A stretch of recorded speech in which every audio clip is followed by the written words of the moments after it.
So, ladies and gentlemen, students, welcome to everybody. We're very pleased to have the Finance Minister of Germany with us, Christian Lindner.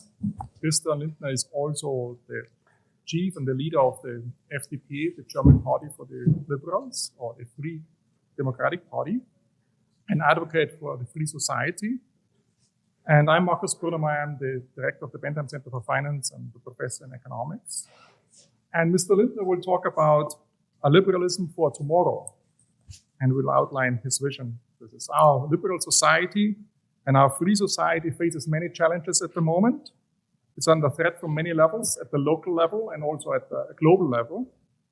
And, just to mention some, cancel culture makes it harder to exchange ideas, social media distorts ideas, industrial policy is abused for protectionism. And, we also have new technologies, artificial intelligence, might lead to something like AI-cracy, like an autocracy, that, the autocracy can control our way we express ourselves and how much we can make free decisions or not. So citizens' freedom and privacy is potentially constrained.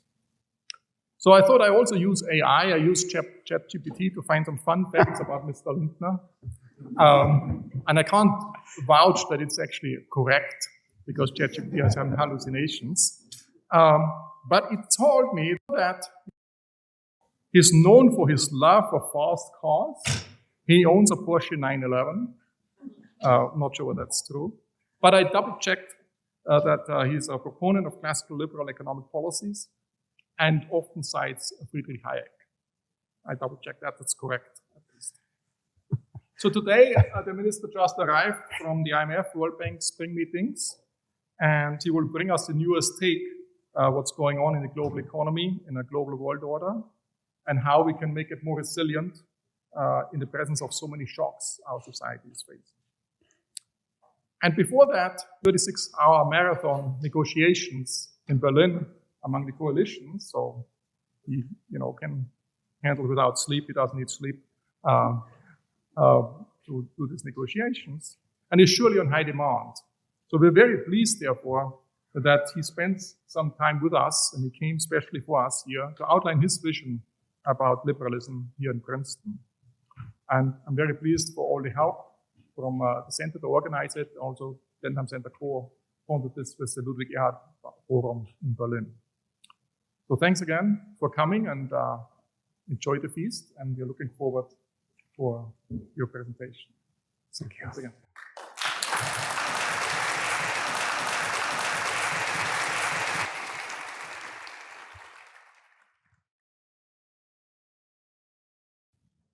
Thank you very much. Neither have I come with my Porsche, nor will I be delivering a speech for 36 hours today. Dear Professor Brunnermeier, dear students, dear guests, good evening, everyone. Thank you very much for inviting me to Princeton, an institution where so many leading scholars have studied, researched, and taught, and continue to do so today. Important German-speaking economists such as Friedrich Lutz and Oskar Morgenstern came to this university in the late 1930s, where they found refuge from the Nazi regime, a fact that at the same time reminds us of the darkest hours of German history and of the liberal character of Princeton. So it is an honor to be here today in the company of so many bright students and distinguished guests. For Germany, it is a matter of pride that one of the influential professors in Princeton is our compatriot. I owe this invitation to speak to you today to Markus Brunnermeier. Thank you for this opportunity, Markus. Of course, he invited me less because of who I am as person, and more because of the office I hold as Finance Minister of Germany. I'm completely aware of this. And I imagine that could also be the main reason you are here too. Which also means it would have been obvious to me to talk about current international financial policies. I won't do so. You have spoiled it already. I'm not only a finance minister, I am an advocate of the idea of freedom. And even if it entails a risk for the success of this event today, I feel that a different focus is more urgent than international financial policies. The United States has always been a global beacon of freedom. You will doubtless be familiar with the words. We hold these truths to be self-evident, that all men are created equal, that they are endowed by their Creator with certain unalienable rights, that among these are life, liberty, and the pursuit of happiness. The 1776 Declaration of Independence is uncertainly one of the most important documents for liberal philosophy of government. Of course, US politics has always been subject to controversy, but for some time now, the liberal order itself has been questioned and challenged as never before. Let's put it this way. Liberalism is said to be failing politically and intellectually. This is why I decided to speak to you today as an advocate of the idea of liberty and as someone who earlier studied political science and philosophy. I want to sketch out why and how liberalism has a future as an idea for structuring human coexistence by addressing the major attacks that are made against it. And I also want to talk about why the future of human coexistence should be shaped by the idea of liberalism. Just to avoid any misunderstandings, many of you will have heard the term liberalism in a different context. So I kindly ask you to put US domestic policy discussions aside. The semantics of the term liberalism is not the same in the United States and in Germany. In your country, in this country, my impression is that some in the political public sphere do not use the adjective liberal as a compliment. Rather, it is used to describe the left-wing role of a state that actively corrects the market and is mostly framed negatively. The German understanding is closer to what might be called classical liberalism. In terms of the history of ideas, however, I think it's a negligible semantic problem for the purpose of my lecture today. Is there any liberal doctrine that is widely shared in all its aspects? Hardly. But at least one undeniable characteristic can be gleaned from Scottish philosophy, the French Revolution, the German Enlightenment, the aforementioned American independence movement, and all that followed. While liberalism places the individual center stage, other philosophies follow collectivistic values. Communism, for example, sees individuals primarily as part of their classes. Republicanism calls for a common will. Communitarism for traditional community of values, and ecological thinking focuses on nature. This means that today we are talking about individualism.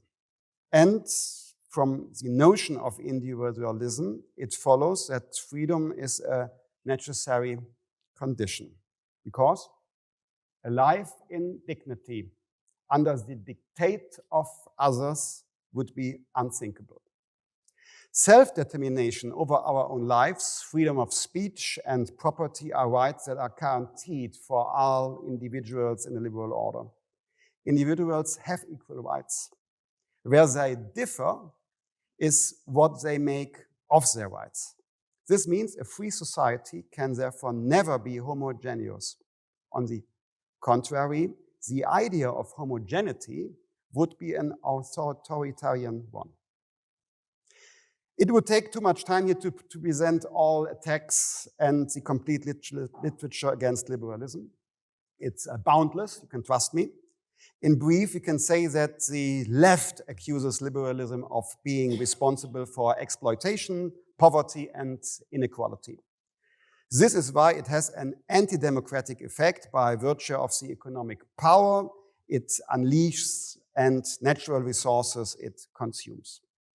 And the right accuses liberalism of destroying traditions and cohesion as well as cultural and national identities. We should not dismiss these criticisms lightly. Yes, some are simply absurd, but others describe social developments that are wrongly attributed to the liberal order, although we liberals should rightly reject them then as well. Unfortunately, liberalism has a number of real opponents as well as foul friends who want it to morph into an entrenched ideology. But what lies at liberalism's core is its capacity to learn, but we have to learn. Its faith in progress as an incremental process of human civilization is key. So let us first take a look to the criticism from the left. Norberto Bobbio, who had been an Italian scientist, Norberto Bobbio once ordered the left-right scheme based on the ideas of egalitarianism and anti-egalitarianism. Leftish thought then is concerned with material inequality. The gap between rich and poor is growing. What emerged is an aloof and privileged upper class that no longer has anything to do with the lives of the majority. Indeed, in many societies, we can see such a proliferation, not only in capitalist systems, by the way, but also among systemic rivals. Certain voices in liberal literature tend to shrug this off.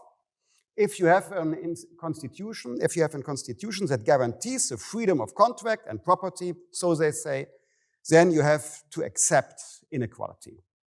The liberal order is a process. Moral aspirations are alien to it. This position was mobilized in particular to put it at a distance from John Rawls, whose theory of justice could not be ignored in political philosophy, and certainly not at Princeton, where he began his academic career, as you know. An order that is not perceived to be just by those who belong to it cannot be expected to be stable.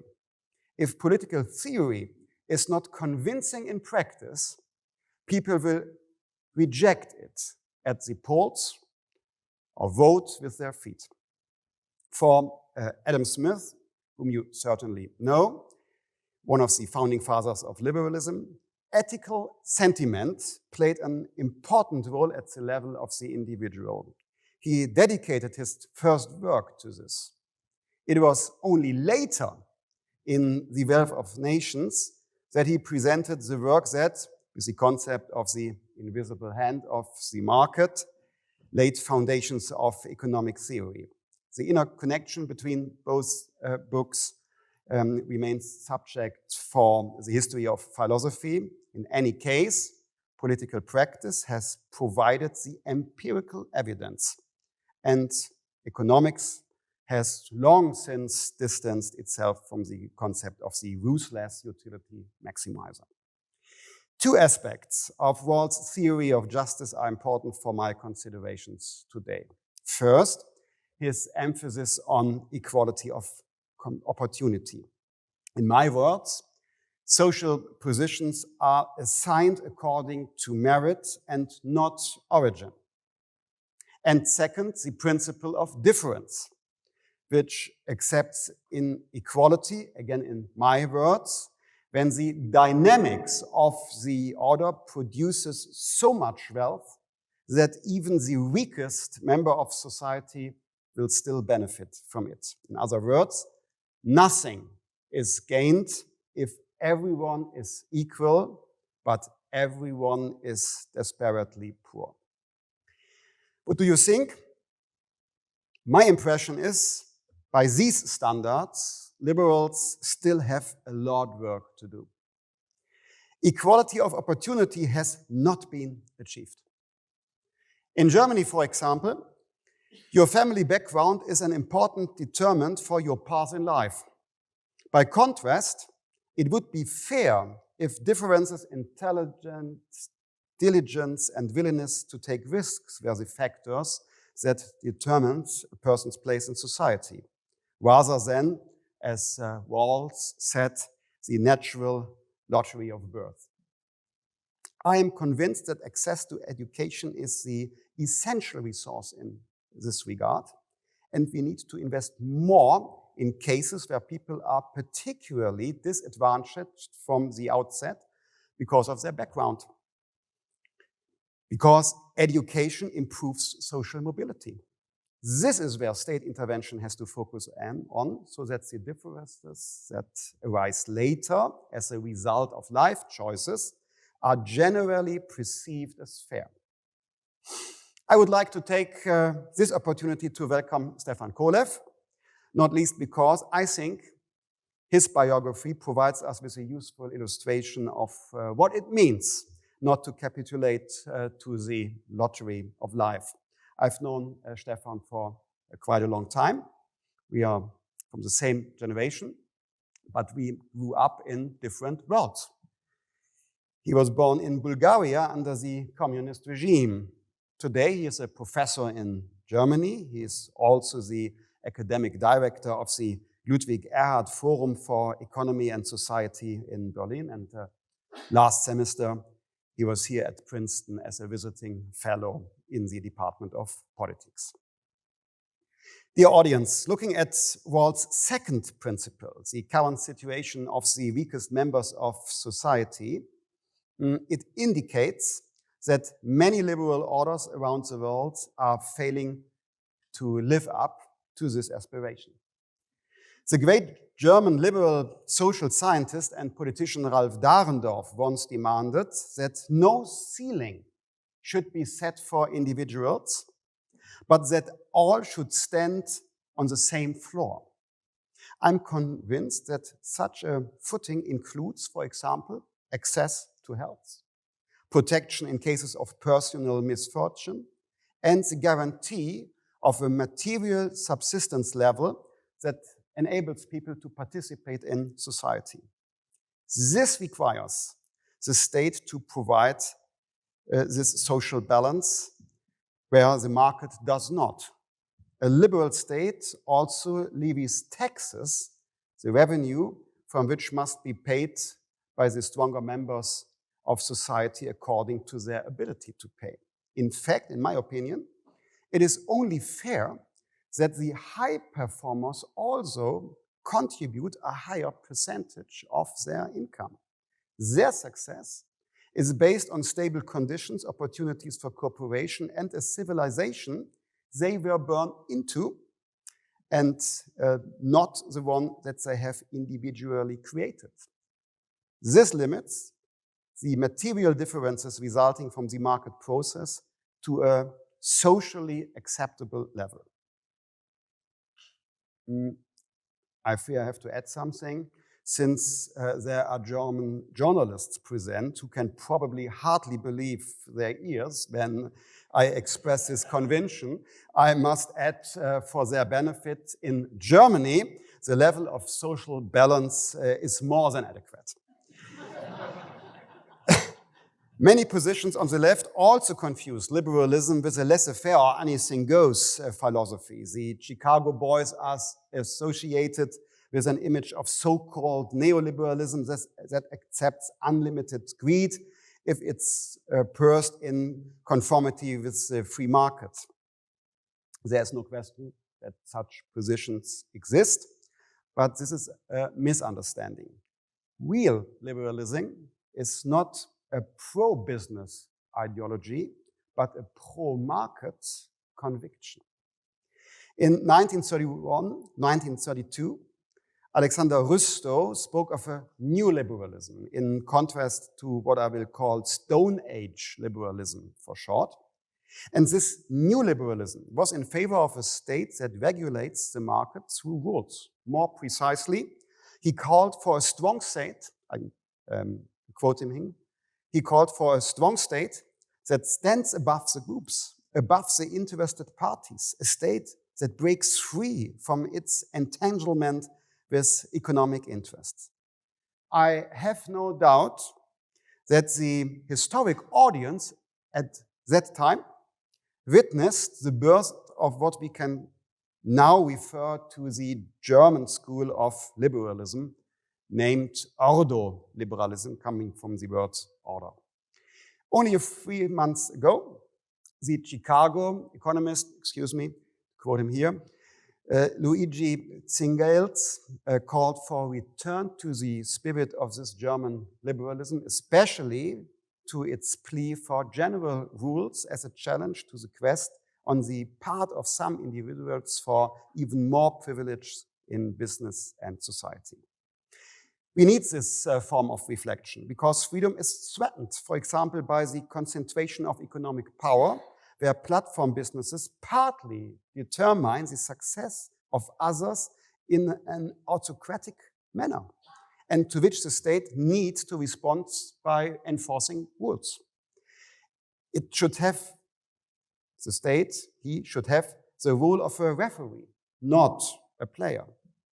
The state has to side with the newcomers and outsiders who must be given access to markets and opportunities for innovative upheaval. This requires an antitrust law with the real ability to prevent the accumulation of economic power. In the data economy, this is a prerequisite that I can only highlight here. As finance minister, I also have to look at the capital markets and the banks. Without going into details, the principle of responsibility is of particular importance here, as I am indeed convinced is the case everywhere. Responsibility means being liable for the free decisions we take. If a business decision works well, it is not for us to view that success with envy. But if a business decision fails, those that made the decision must be held accountable.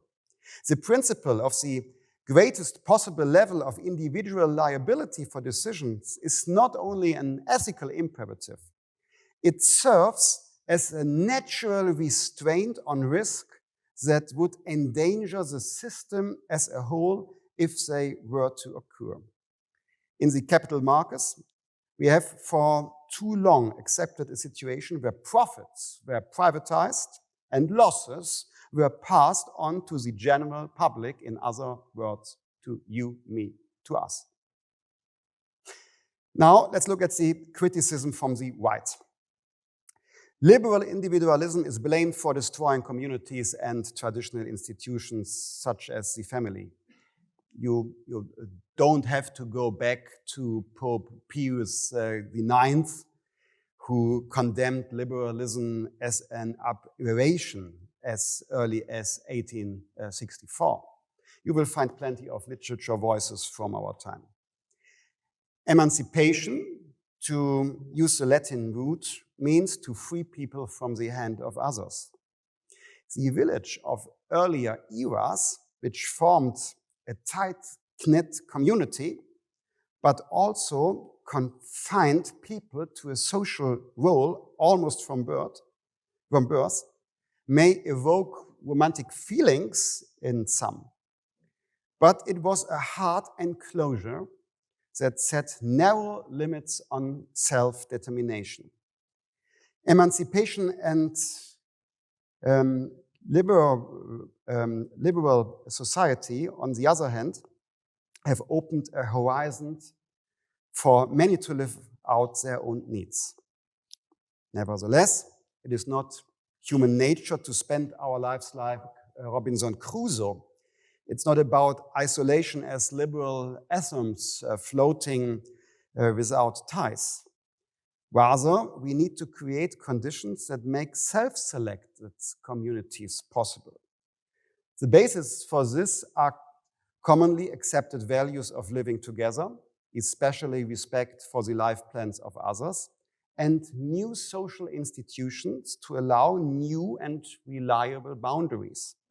I cannot elaborate this today, so I give you one single example of a new social institution that brought diversity and social coherence together: the gay marriage. We have to find further new boundaries like this. Since plurality and diversity of our modern societies have been rising so much, I'm convinced that only liberalism is capable to keep us together and to foster societal peace.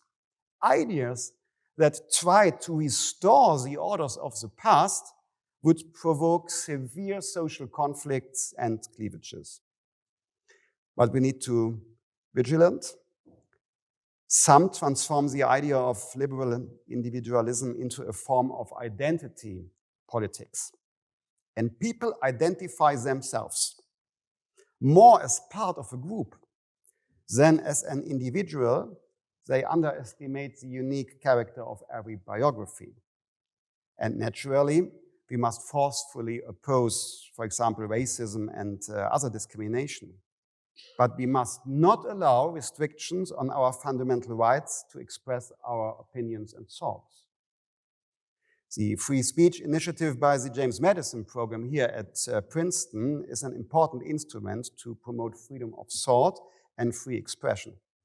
What characterizes democracy and academia is the fact that one engages with different opinions in order to enter into dialogue with them.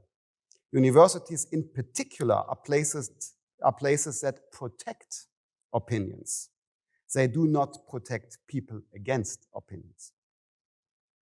Let's imagine that we had turned this above described ambitious liberal agenda a reality in our societies. In this scenario, have we developed freely with fair opportunities in our tolerant, prosperous societies? Would that satisfy the aspirations of a liberal? By no means. Because if our aspiration really is to place each and every single individual, his and her dignity and freedom, at the center, could we then disregard those who do not live in our political contexts but in other regions of the world? Or those people who are not yet born? Their dignity and freedom also constitute an obligation on our part, which means we have to broaden our perspective geographically and temporally towards a universality of liberal values. While we here develop thoughts and ideas in peace and freedom, in Ukraine, people in mortal danger are fighting for exactly that, for peace and freedom. The last time I was in Kiev was before the corona pandemic. I had many conversations there. The main impression I had was as follows. The Ukrainians are people who decided against a future as a satellite of Putin's Russia and in favor of the community of liberal democracies of the West. The Ukrainians are people who decided against Putin's oligarch capitalism and in favor for our liberal market order. The Ukrainians are people who decided against Putin's authoritarian form of society with censorship and oppression and anti-pluralism, and in favor of democratic diversity and tolerance. Of course, there was then, and is still, I met the Ukraine Prime Minister and Finance Minister today, and is still a need for reforms. No one knows this better than the Ukrainians themselves. Nevertheless, I'm convinced that Putin's unprovoked attack on Ukraine last year precisely happened because of the decisions the Ukrainians had made. And this is why we, as liberal democracies, are committed to solidarity with the Ukrainian people. This is the standard by which we must be measured in political terms on a daily basis. We live in a reality in which many societies do not share our ideas of human rights and freedoms. In our eyes, it looks like they even trample them underfoot. The concept of the universality of liberal values could therefore suggest the need for interventionalism that constitutes a continual commitment on our part to engage on ethical grounds, perhaps even by the means of military force and with the aim of regime change. There's no scope here to go over the controversial theoretical debates of the last decades about a possible liberal interventionalism. In reality, we, for example, experienced in Afghanistan that the attempt of regime change too often fails. Practical reason advise us to be reluctant with regard to interventionalism. Allow me to illustrate an alternative approach using an analogy between the global order and the internal order of liberal societies. Just as we operate on the basis of the individual's right to self-determination in our societies, we in the international community must assume that each of its parties has a right to self-determination as well. But that doesn't justify silence or inaction. On the contrary.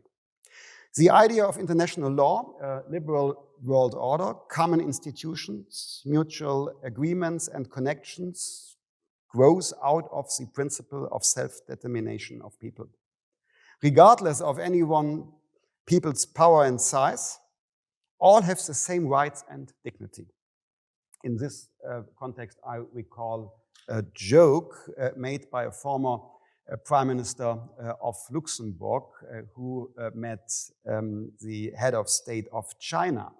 And he said, both of us, we are powerful politicians. Together, we govern over 1 billion people.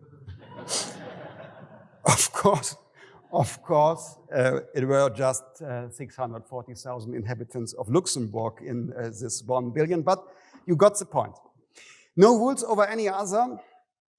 No rules over any of the others. Institutions such as the International Monetary Fund, whose swing meeting in Washington I just attended, must exhibit the same commitment to all their members and to balancing diverging interests. Of course, in practice, power politics are still present within these organizations. But the conflicts are contained within the framework of rules and collective decision-making procedures. Therefore, in this sense, maintaining, strengthening, and where possible, reforming the United Nations, the World Health Organization, the World Trade Organization, international judiciary, and other bodies are priorities of liberal policymaking. And in situations where such international law is being violated, as is happening in such a horrific manner in Ukraine, no member of the international community can look the other way for ethical considerations and in their own interest, because they could be the next ones to be affected. If we will give all members of our societies fair opportunities to develop their freedom, this should be also our agenda at the international level. In terms of the universality of liberal values, however, we cannot stop here. We have to be a desirable role model for other societies. Changes in civilization can be supported through dialogue and cooperation, which in the long term lead to more dignity and freedom for individuals.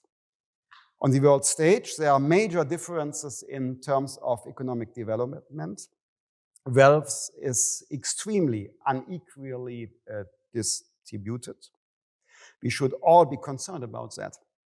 The global south has also been particularly hard hit by the current economic eruptions. For example, the increased prices of food on the world markets or the problems of over-indebtedness in times of higher interest rates.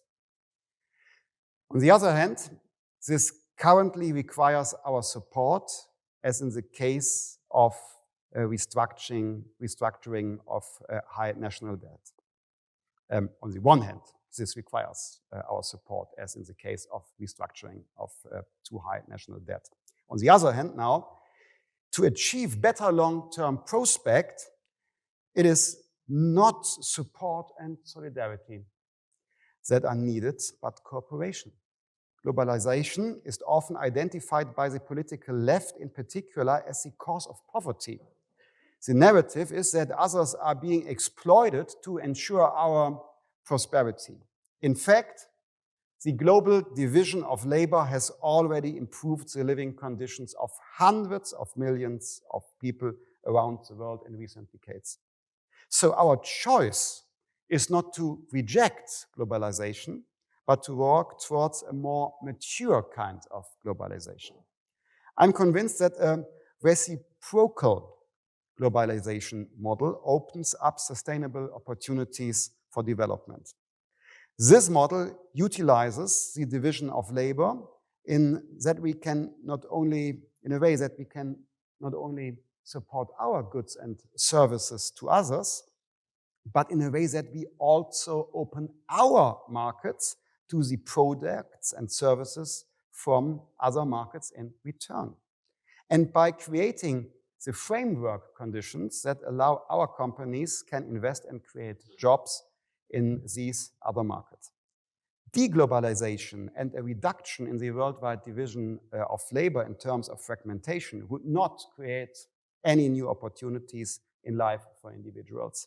Of course, this is also a challenge for our economy, because certain sectors would come under competitive pressure and evolve if the markets were liberalized fairly.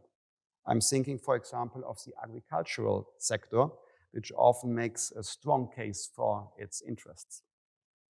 Nevertheless, major difference in values will remain, some of which embarrass us as members of liberal societies. I only have to think of gender equality or social diversity.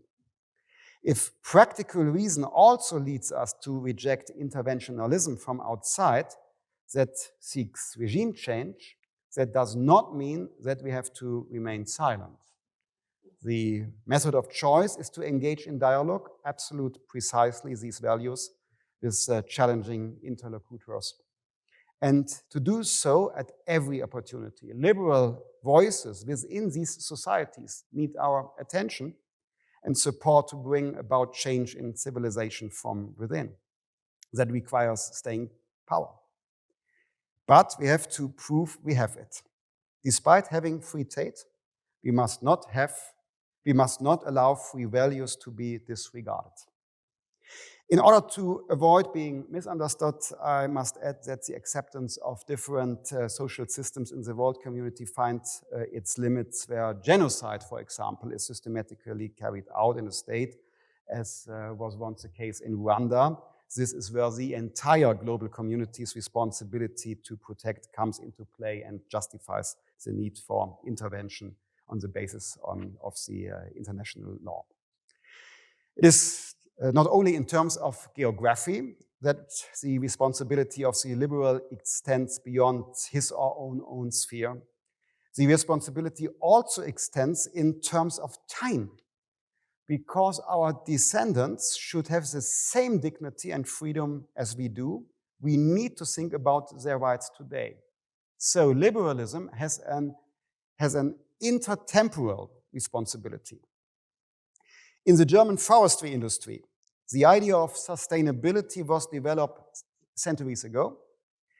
In line with this principle, a forest owner only felled the same number of trees that they could plant and grow in their lifetime. This is done so that the owner's descendants can also live from the yield of the wood. By the time of the Industrial Revolution, at latest, humanity has stopped adhering to this philosophy. We do not just fell more wood than can grow back. As coal and gas and oil We even burn the underground forests that grew millions of years ago. In doing so, we are not only consuming humanity's absolutely finite resources, we are also provoking global warming that is potentially deadly for future generations. German philosopher Peter Sloterdijk speculates that Prometheus, who according to the Greek mythology brought fire to humankind and was thus the founder of civilization, must now feel remorse. The use of finite resources is probably inevitable as part of the process of civilization, because knowledge about alternatives first has to be developed.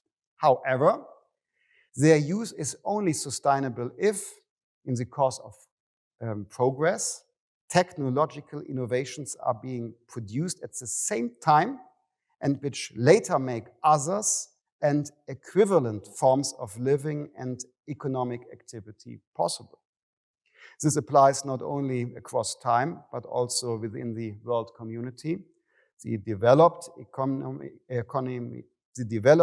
economic nations with their historical and still high emissions thus have a kind of obligation to innovate in respect to other regions of the world. Combating global warming is a question of survival of humanity.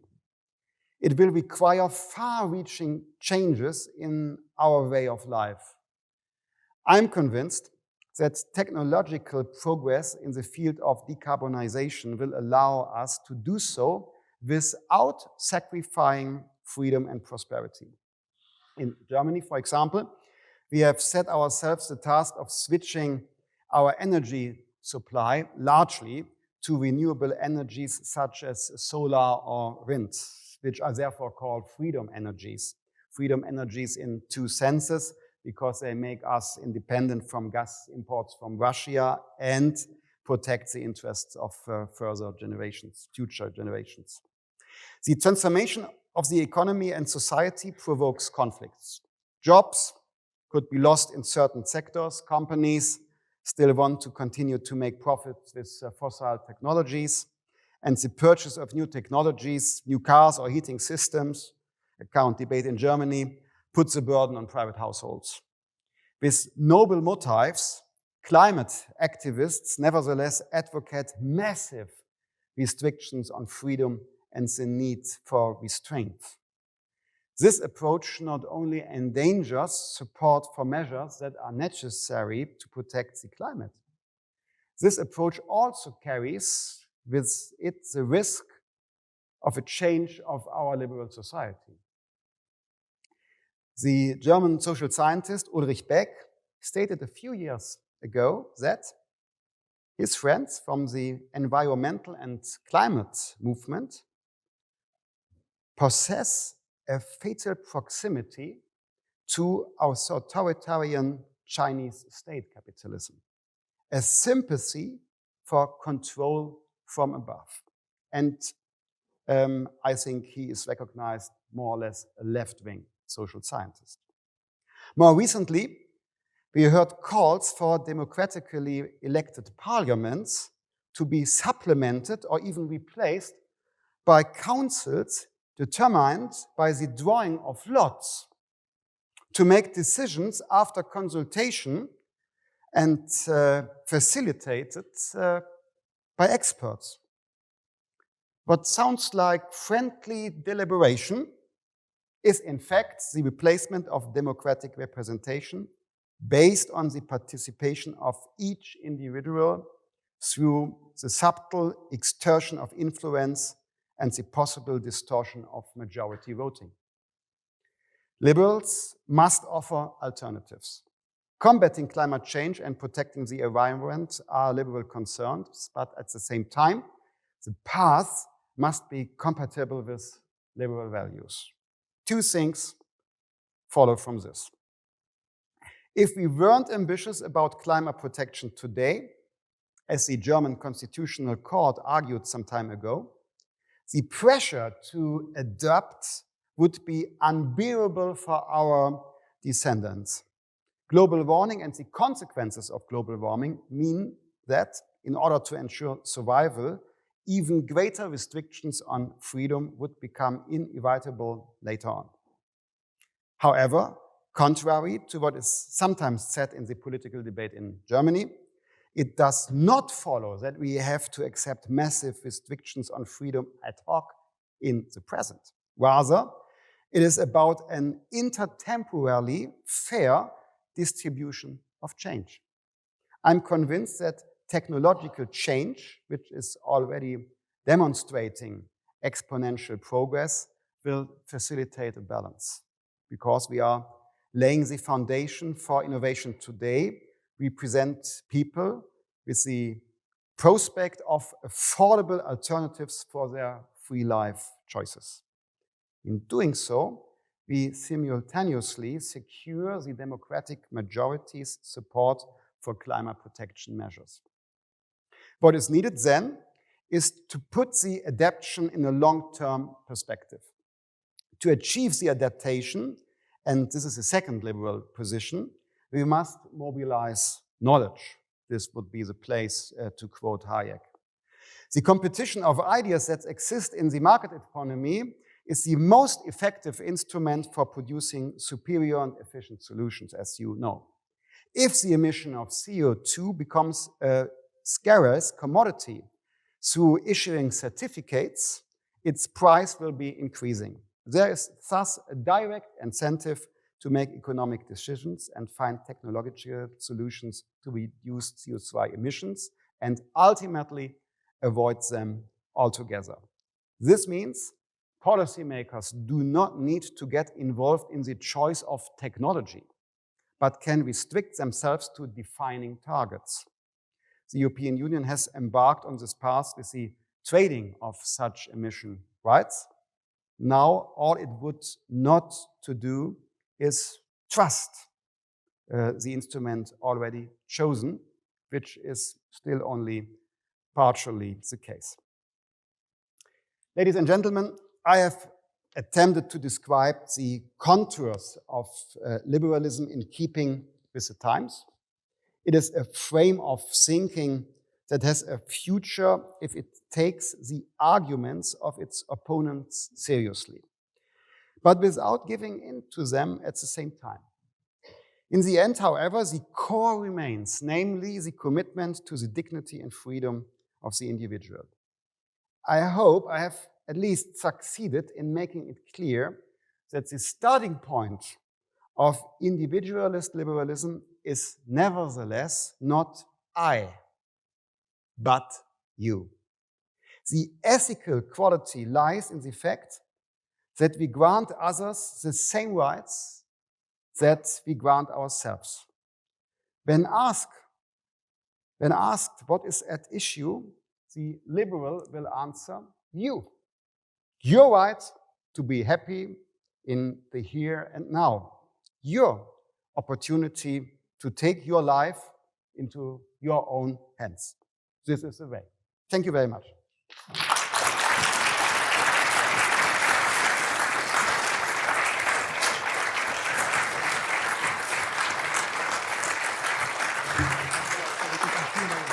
Ja, klar.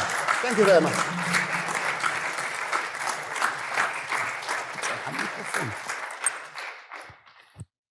So the minister would like to take some Q&A questions now, and I think we have two microphones here, and he would like to come to the microphone. Oh, I can come to you. Yeah. And the students should have priority, but if the students don't come forward.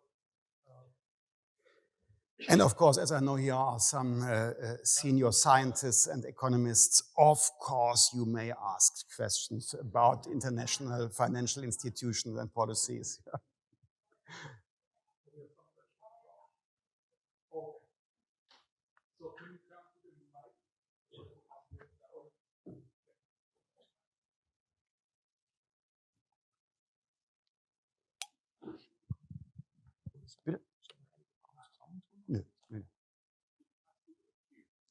Okay. So Okay. it would be good if we could queue on the microphone. I don't know if it's on.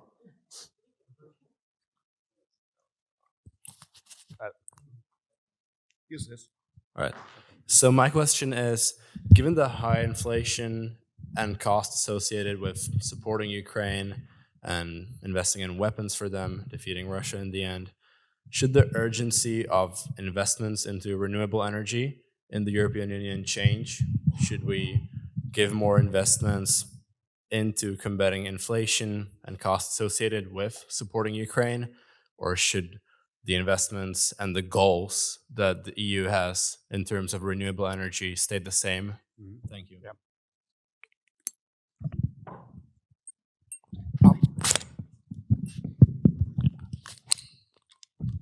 So this is even better.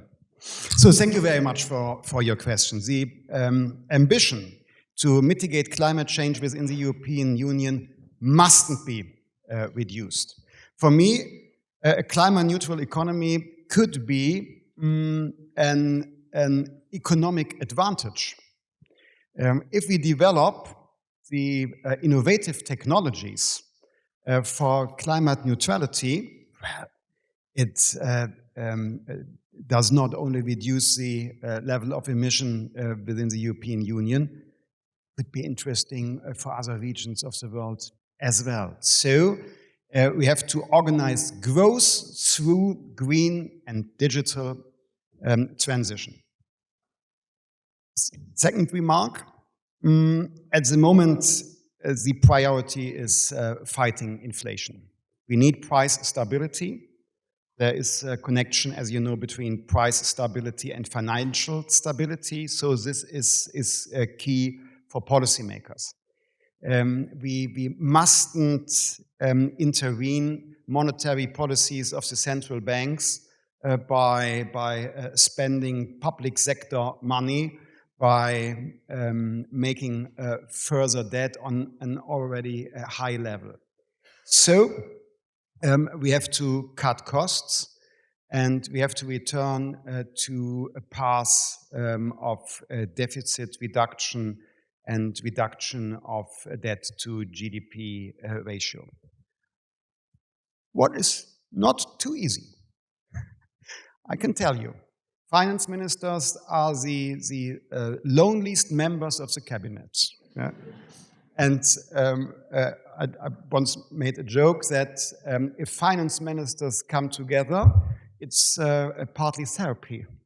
And because our colleagues in cabinet, well, they haven't experienced yet an era of reducing public sector expenditures.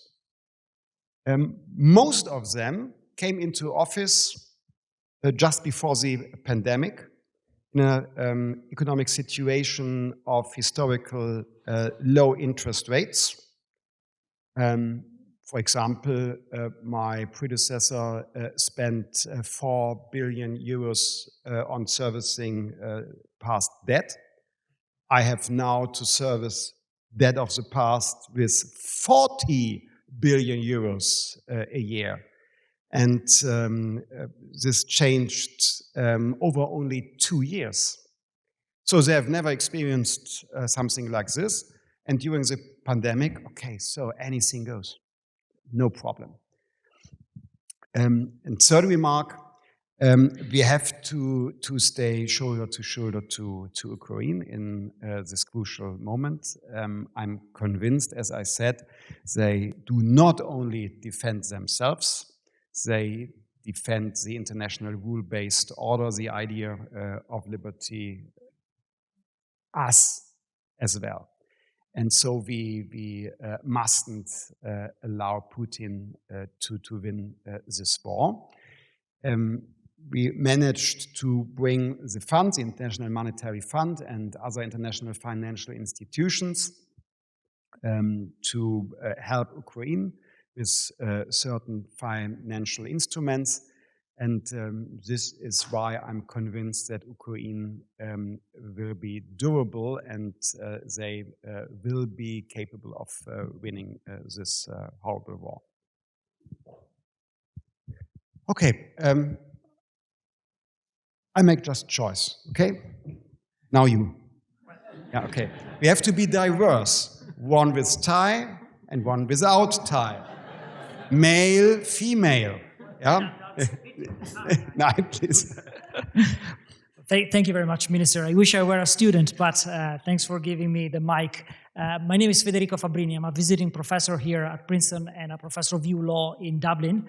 So I wanted to ask you a question. You've covered lots of ground in your presentation, but you've spoken about ordoliberalism. And that connects obviously very much with the architecture of economic governance of Europe and the euro.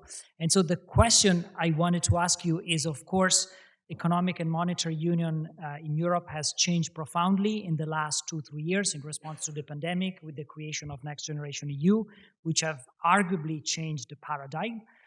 Would you be in favor of returning to a strict ordoliberal idea of EMU, or do you think the changes are positive? And in this regard, what do you think of the proposal by President von der Leyen of a European sovereignty fund? What do you make of it in light also of what you just spoke about, the green transition and so on? Thank you. Well, I have to briefly explain. Next Generation EU is a pan-European program to invest in green sector technologies and to foster the transition. It's about 800 billion euros in this decade. So you see, compared to the Inflation Reduction Act, Europe has not forgotten how to spend money and to organize subsidies for our companies. This Next Generation EU program is in my eyes, once in a lifetime instrument. It's the exception from the rule during the pandemic. Now the money is no longer used in connection to the recovery after the pandemic. It's used completely differently, but this was the origin of this idea. And it's financed with EU bonds. And there had been a strong interest to issue common European bonds because they were cheaper than sovereign bonds of member states of the European Union. This situation is completely different. It's completely different. Now the EU bonds are much more expensive for many member states than their own sovereign debt, their own bonds.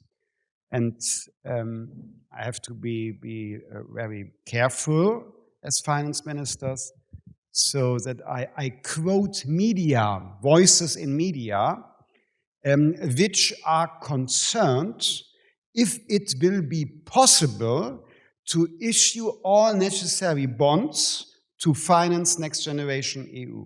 So this is not an idea we should follow in the foreseeable future.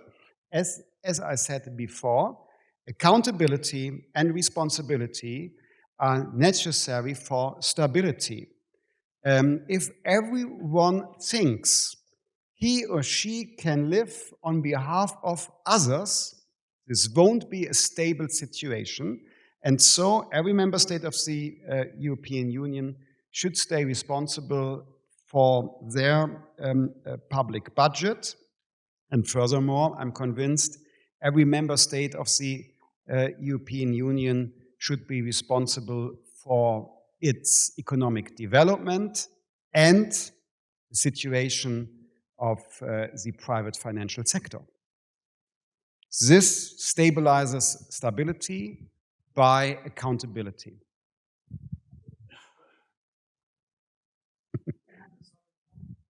Sovereign, yeah, it's the same. Sovereign fund is the same. It's Next Generation EU 2.0. We don't need it. This is, by the way, very funny. Often I'm confronted by colleagues, well, Christian, we need a European sovereignty fund, and we need this fund and Eurozone budget, and then I asked, okay, for what? For what do you need these new instruments? And then question me, what do you mean? For what? For what do you need it?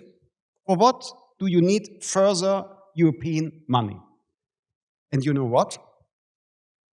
No answer. Very often, no answer. The next generation EU funds are not yet completely dispersed. And some of the member states are not able to use the money because the absorption capacity of their economies does not allow to.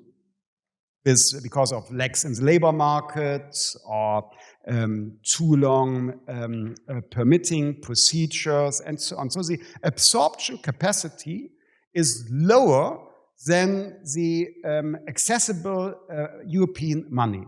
And then further instruments, why? For me, it appears as if there is a solution looking for a problem. And I would prefer to do it the other way around. Define the problem and then ask for the solution, which, by the way, could include private sector funding. Okay, next question. Yes, we are diverse, so. Thank you very much for your introduction. Are you in favor of the way in which Emmanuel Macron describes the European strategic autonomy? I'm very much in favor of the German-Franco partnership. We developed a lot of common initiatives. For example, for further efforts towards a capital markets union, for example. But the idea of strategic autonomy of the European Union, I fear, is naive. I fear it's naive. Look at the current situation on European soil. We have a deadly war. We have a deadly war with Russia, and Russia is a nuclear superpower.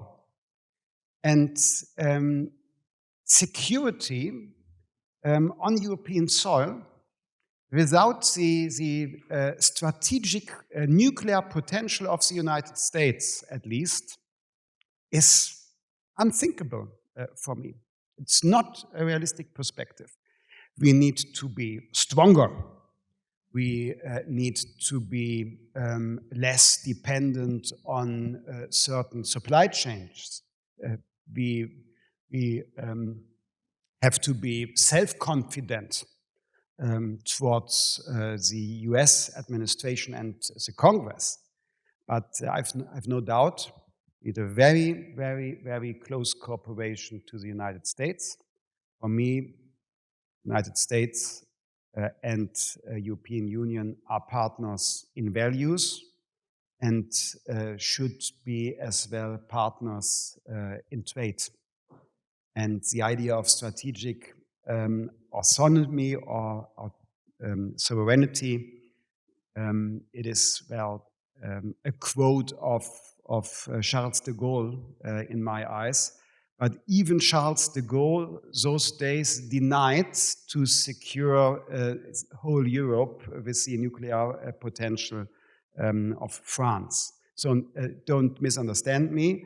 It's only the ultimate ratio to have strategic nuclear arsenal, but it is the last reserve in the case of an ongoing global crisis. And so I think we should stay together within NATO and other international institutions. Okay. Thank you. So I'm looking for further, not completely equally. Yeah? Well, yeah. Yes, I see some mails. Okay. I come back to you.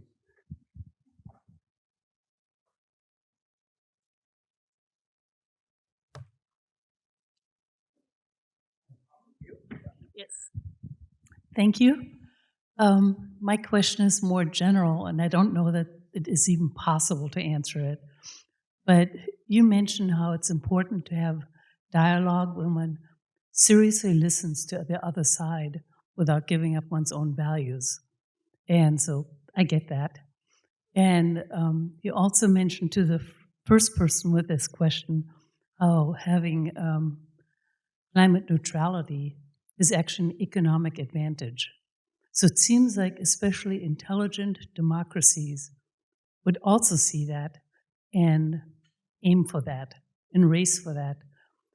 What is it about this general situation that drives entire groups of intelligent politicians to go exactly the opposite direction? In other words, I want to understand this other side.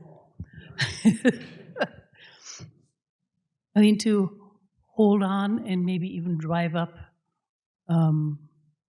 carbon usage or be against what you called freedom energies. That it's almost like sticking the head in the sand, but that's not a flattering way of looking at it. I'm sure there's some other driving forces behind it, and I'm just picking your brain on it. Thank you for this really difficult question. What are the motives? I think the motivation is clear. Those politicians want to be re-elected by using short-term arguments. And I fear there are even politicians who know what is the truth, but telling their municipalities and the public the exact opposite to get elected or re-elected. We have a word for this. It's populism. And what is the reaction to this? I think debate and discussion first. Measure, debate, discussion. Second reaction is we have to take seriously the fears, aspirations, the felt lack of respect of certain electorates. I'm not sure if I'm allowed to say this here as a guest in the United States, but it appears for me as an observer from the outside that the US politics for some time was focused on the very liberal values of Wall Street and the very, very liberal values of Hollywood. And the land between Hollywood and Wall Street, well, they are living and voting people. And to forget them could be a terrible political mistake. And they have their desires, their needs, their interests. They have to be won over for certain policies. And so you have to confront them with facts, and you have to offer alternatives. You mustn't tell people you will lose your job due to green transition. You have to offer a new job and a way of life these people can afford and want to lead. So my observation. So I think we have to get slowly to the finishing line. Thank you. Well, maybe this would be a good question to get us closer to the finish line. As a big group of students that are here, you spoke about the US-European and the US-German relationship and that set of shared values. And so I'm curious, if you gave us one piece of advice as students who may go into the policy world, may go into the business world, what would it be to make sure that we maintain our relationship as citizens of the US with Europe and with Germany specifically? Weird advice. Or just advice in general. What So- do we bear in mind? Yeah. So we need well-educated people with a global perspective in politics.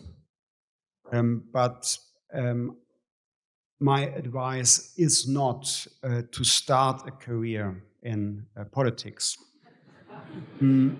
It is to start a career in science or in the business world, and with that experience, you are much more personally independent to get, for example, into politics.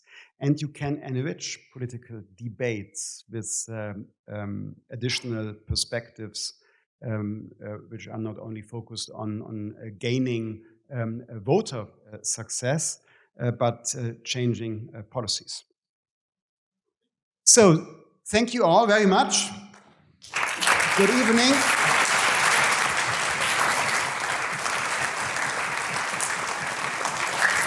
Have a very good evening. Thank you.